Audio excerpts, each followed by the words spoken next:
5 seconds. Start. Friends, we are meeting here today to discuss the food situation. The food problem in this country is causing concern to all of us, and that is why I wish to speak to you on this subject today. There has been failure of monsoon during the last few years. This has resulted in shortage of food grains. This shortage in food grains has caused serious problems. We have to face the situation as it is today. Whatever may be the reason, we have to maintain the supplies of food grains to the people. As an immediate measure, the government have to import food grains from other countries as quickly as possible. Cities, of course, are our main problem, but in some of the states, the rural areas have also been affected. There has been a lot suffering on this account.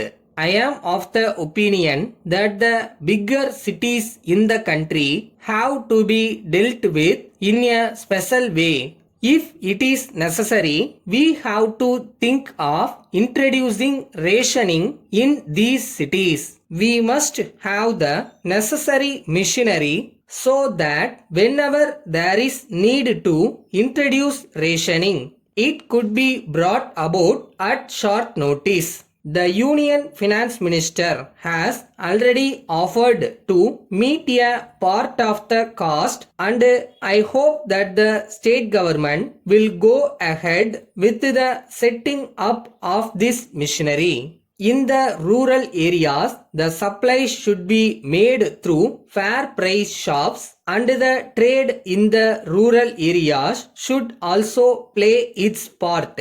I do hope that the panchayats will take upon themselves a special responsibility in the present situation. Each and every village panchayat should keep an eye on everyone in the village to see that there is no starvation. Panchayats will also be in a position to know who are having stocks of food grains. They should persuade such people to bring the stocks out. In case the panchayats do not succeed in their efforts, they should bring it to the notice of the authorities concerned. I have no doubt that the panchayats will be doing a great service to the people of their areas. Presidents and other office bearers of the panchayats should make it their duty to move about in the villages in the course of the next few months and take necessary measures to solve their own problems as much as they can. The district authorities should also try to do their best and cooperate with the panchayats in this matter. So far, I have been laying much emphasis on the immediate issues and short-term actions. I wish to state in this connection that the government of India are also taking necessary action towards long-term measures. Our Food and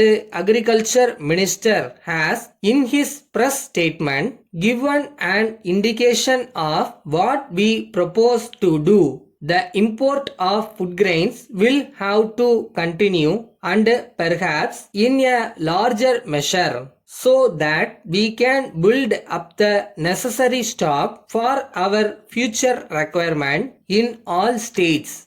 Letter from Thiru S. Vasan, Business Manager, National Trading Company, Bombay, to the Manager, Mrs. Gopal Electrical Limited, Madras. Dear Sir, we are in receipt of your letter of the 29th June. We regret very much to learn from you that an error has been made while making a debit in your account for the value of the goods supplied by us last month.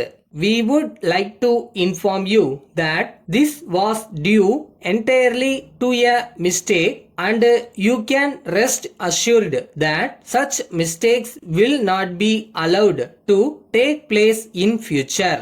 We hope and trust that our new arrangement will be acceptable to you.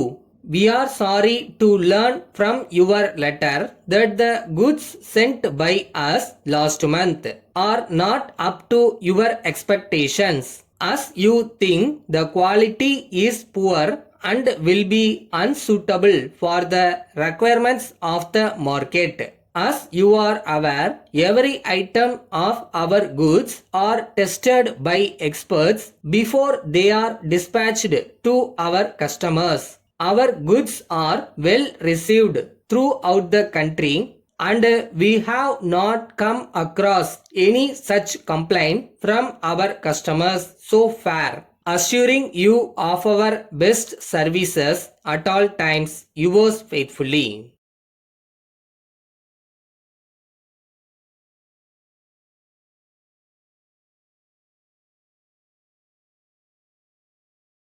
Day to day ஒர்க்கே அந்த trust மட்டும்தான் நம்மளை ஓட வச்சுட்டே இருக்கும். என்னதான் நமக்கு லேக் ஆனாலும் எவ்வளோ ஸ்லோவானாலும் அந்த ஊருக்கு நம்ம போகிறோம், அவ்வளோதான்.